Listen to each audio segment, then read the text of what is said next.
I'm joined now by Andrii Kuzmenko, the acting Ukrainian ambassador to the UK. Good evening, Ambassador. Good evening. What do you have by way of evidence to call this an act of terrorism, as indeed your country has done? Well, first of all, let me start with joining my president in expressing the condolences to the victims of that act of terror. Why we're certain that this is an act of terror? Ukraine is a big country with a sophisticated system of air traffic control. We know all the information about the flight. Moreover, we don't have at the military and National Guard right now the weapons as capable to shut down the airliner at such a high altitude. Interesting, that because Doug Richardson said a minute ago, you might have heard him, that actually the weapon that was most likely, if indeed this was a terrorist attack, to have shot down the Malaysian airliner was a book.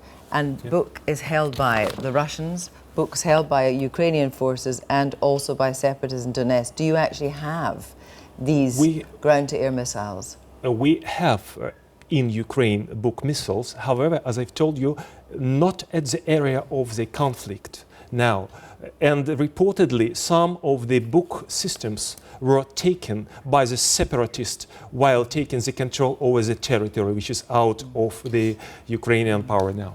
Now, I know there are negotiations going on just now for a ceasefire, but I mean, all the debris and the dreadful crash scene is in eastern Ukraine, which is in rebel hands just now.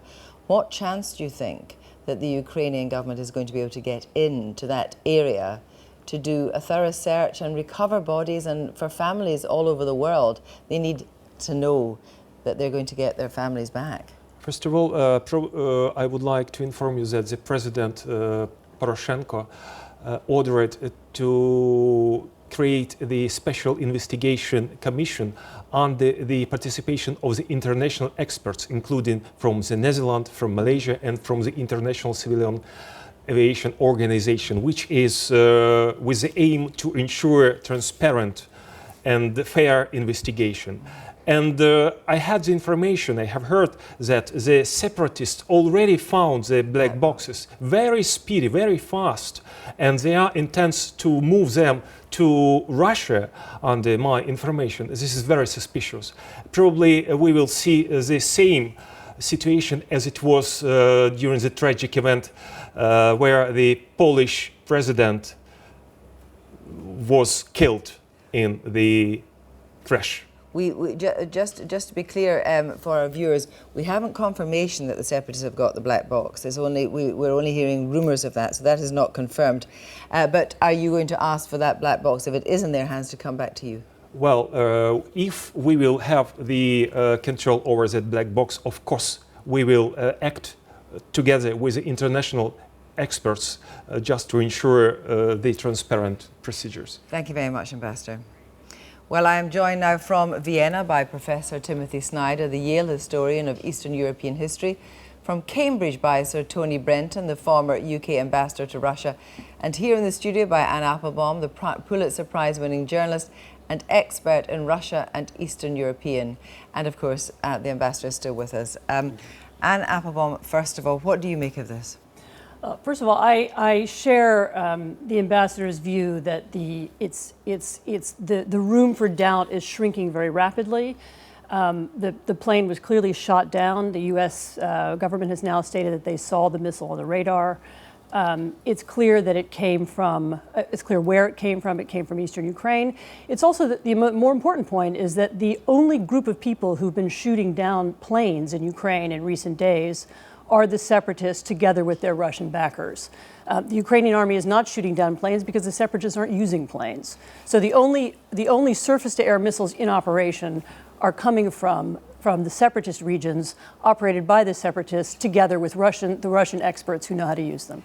Timothy Snyder, if I can come to you, of course the allegation will be that the separatists in eastern Ukraine are getting their hardware from Russia.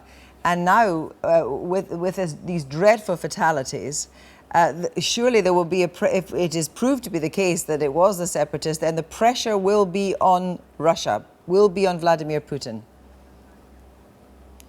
Well, the fatalities really are on a dreadful scale. I think that's just really sinking in. I mean, the percentage of Dutch people who were killed in this is greater than the percentage of Americans who were killed in 9/11. If this was an act of terror, this is an act of terror on a really serious scale.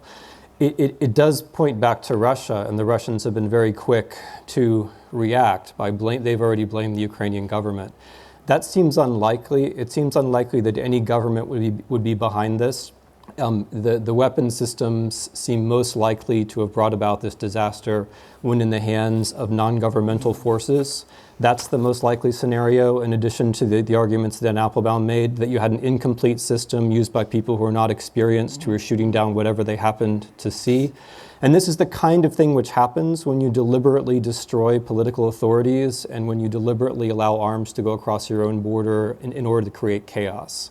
What begins as a kind of political fantasy of Russia, that Ukraine is just its territory and it's going to fall into line, now becomes a kind of international catastrophe. This Russian fantasy about Ukraine is now meeting reality as these weapon systems are killing large numbers of innocent people. So Tony Brenton, this idea that it is, I mean, it's a dreadful catastrophe for 295 families, but it is an international catastrophe, and of course Russia's denying any involvement in this. But tell me, from where you're standing, what does it look like for Russia? Well, it looks like very bad news for Russia, of course, because the evidence is accumulating that their clients in eastern Ukraine were responsible for this. And that's inevitably adds to the sort of international pressures they will find themselves under, not only from the West, but from the non-aligned who, on the whole, so far, have remained on the fence with regard to this dispute. And if the Russians are wise, and they're on the whole pretty shrewd about this stuff, they will now work quite hard to distance themselves from the separatists in eastern Ukraine, and they will support investigations of the incident. They will try to make it clear that they can get their weapons from somewhere else, and they will continue a process which has already been underway, which is gradually letting those separatists go and let the Ukrainians reoccupy the east. So what do you think is going on in Moscow right now, tonight?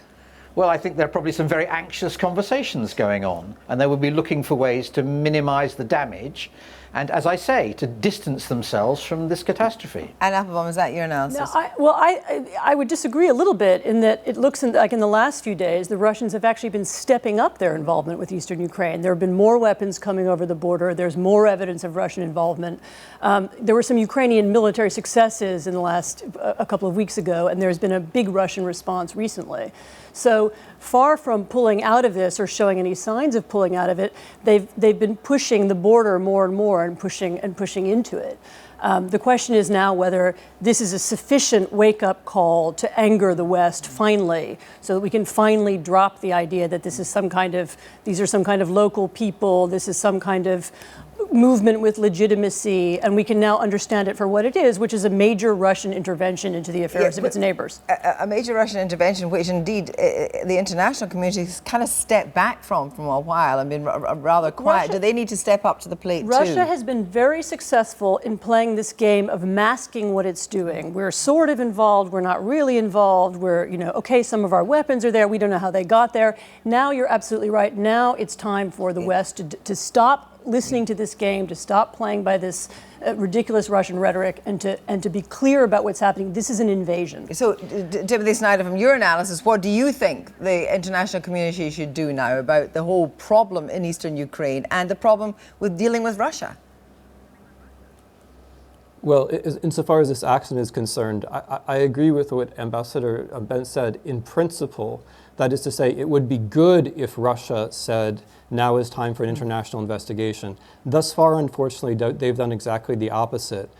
They've asked Ukrainian authorities to give Russian authorities responsibility for the investigation, which is exactly the opposite of what would normally happen and exactly the opposite of what should happen.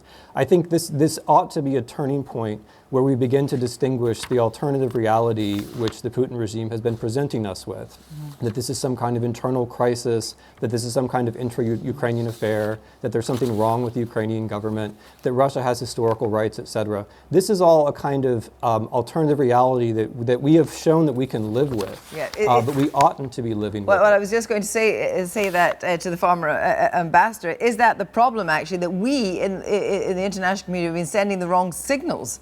that we have actually been almost quiescent in what's been going on in eastern Ukraine? Tony Brandon. Oh, sorry. Well, I don't think we've been very effective, but I don't think the things that we have done have actually been calculated to push the Russians in the right direction anyway.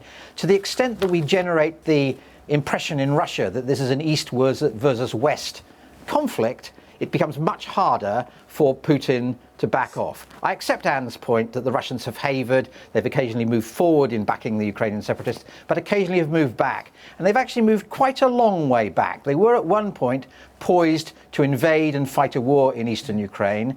Since then, they've let the Ukrainian army gain traction and space in the area.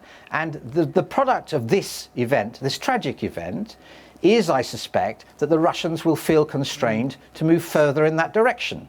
And that's a good thing, but a huge price. Thank you. I just want to turn to the ambassador for the last word.